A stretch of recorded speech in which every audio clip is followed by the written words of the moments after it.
Study section 3. The uterus, fallopian tubes, and ovaries. Introduction. The uterus is a female reproductive organ which shelters the fetus during pregnancy. The ovaries are the female reproductive organs that contain the ova.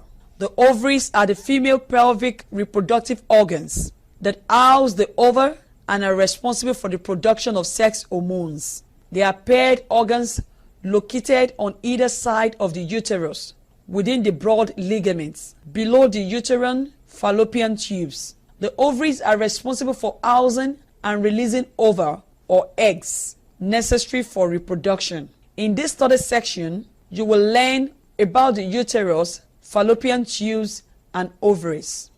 Learning outcomes. At the end of this study section, you should be able to describe the position, organs in relationship with the uterus, the ligament that support the uterus, and structure. 2. Explain the functions, organs in relations with, and the structure of the uterus tubes. 3. Explain the position and function of the ovaries. 4. Discuss the female cycle, the blood and nerve supplied, and the amniotic drainage.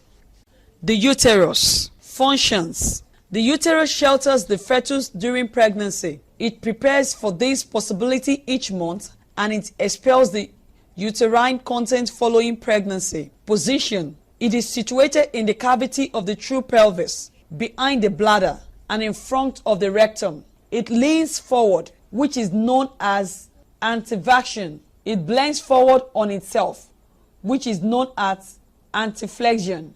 Organs in relation. Anteriorly, the uterovesical pouch and the bladder. Posteriorly, the rectouterine pouch of Douglas and the rectum. Laterally, the broad ligaments, the uterine tubes and the ovaries. Superiorly, the intestines. Inferiorly, the vagina. Supports. The uterus is supported by the pelvic floor and maintained in position by several ligaments. The most important are the transverse cervical ligaments, or the cardinal ligaments, or McEnroe ligaments, the uterosacral ligaments, the pubocervical ligaments, the broad ligaments, the round ligaments, the ovarian ligaments. Diagram of the uterus and fallopian tube. The non-pregnant uterus is a hollow, muscular, pear-shaped organ situated in the true pelvis. It is 5.5 cm long, 5 cm wide, and 2.5 cm in depth, each wall being 1.25 cm thick. The cervix forms the lower third of the uterus and measures 2.5 cm in each direction. The uterus consists of the following parts. The body or corpus makes up the upper 2/3 of the uterus. The fundus is the domed upper wall between the insertions of the uterine tubes. The conwal are the upper outer angles of the uterus where the uterine tubes join. The cavity is a potential space between the anterior and posterior walls. It is triangular in shape, the base of the triangle being uppermost. The eastmost is a narrow area between the cavity and the cervix, which is 7 mm long. It enlarges during pregnancy to form the lower uterine segments. The cervix or neck protrudes into the vagina. The upper half, being above the vagina, is known as the supravaginal portion, while the lower half is the infravaginal portion. The internal OS is the narrow opening between the isthmus and the cervix. The external OS is a small round opening at the lower end of the cervix. The cervical canal lies between these two ora and is a continuation of the uterine cavity. This canal is shaped like a spindle, narrow at each end and wider in the middle. The layers. The uterus has 3 layers, of which the middle muscle layers is by far the thickest. Perimetrium. The outer layer of peritoneum It is a double serous membrane, an extension of the peritoneum. The endometrium forms a lining of ciliated epithelium on a base of connective tissue or stroma. In the uterine cavity, this endometrium is constantly changing in thickness throughout the menstrual cycle. The epithelial cells are cubical in shape and deep down to form glands which secrete alkaline mucus. Urometrium or muscle coat is thick in the upper part of the uterus and is pressile in the isthmus and cervix. It is the middle and muscular larger consisting of longitudinal, oblique, and circular muscle. The outer layer is formed in longitudinal fibers. Oblique muscles are arranged in criss-cross fashion to enhance control of hemorrhage. Its fibers run in all directions and interlace to surround the blood vessels and lymphatic, which pass to and from the endometrium. Circular muscles allow cervical dilatation as longitudinal muscles are pulled up during uterine contractions and retractions of muscles. In the cervix, the muscle fibers are embedded in collagen fibers, which enable it to stretch in labor. The uterine tube functions. The uterine tube propels the ovum towards the uterus, receives the spermatozoa as they travel upwards and provide a site for fertilization. It supplies the fertilized ovum with nutrition during its continued journey to the uterus. Position. The uterine tubes extend laterally, form the contour of the uterus towards the side walls of the pelvis. They arc over the ovaries. The fringe ends ovary near the ovaries in order to receive the ovum. Relations: anteriorly, posteriorly, and superiorly, the peritoneal cavity and the intestines. Laterally, the side walls of the pelvis. Inferiorly, the broad ligaments and ovaries lie below the tubes. Medially, the uterus lies between the two uterine tubes. Supports the uterine tubes are held in place by their attachments to the uterus. Diagram of four portions of the uterine: the interstitial portion, the isthmus, the ampulla, the infundibulum. Structure: each tube is 10 cm long. The lumen of the tube provides an open pathway from the outside to the peritoneal cavity. The uterine has four portions. The interstitial portion is a 1.25 cm long, lie within the wall of the uterus. Its lumen is 1 mm wide. The isthmus is another narrow part which extends for 2.5 cm from the uterus.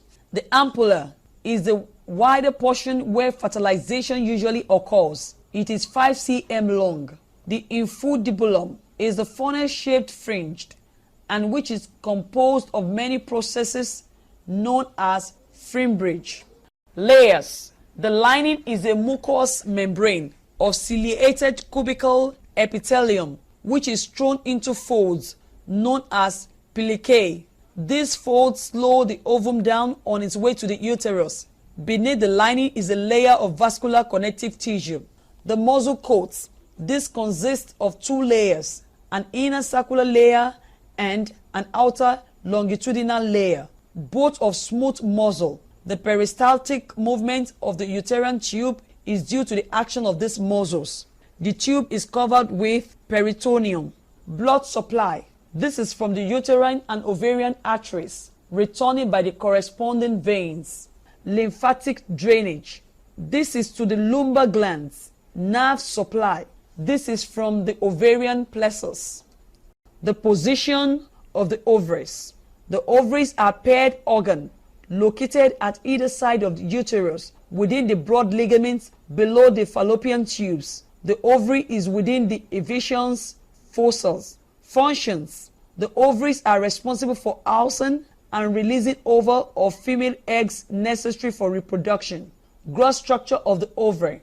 The ovaries are small, oval-shaped and grayish in color with an uneven surface. The size of an ovary depends on a woman's age and hormonal status. They are approximately 3 to 5 cm in length during childbearing years and become much smaller and the atrophic once menopause occurs. The ovaries are covered by a modified peritoneum. The gross structure of the ovary. Microscopic structure. A cross-section of the ovary reveals many cystic structures that vary in size. These structures represent ovarian follicle at various stages of development and degeneration. Ovarian ligaments. Several paired ligaments support the ovaries, namely, the ovaries ligaments connect the uterus and ovary.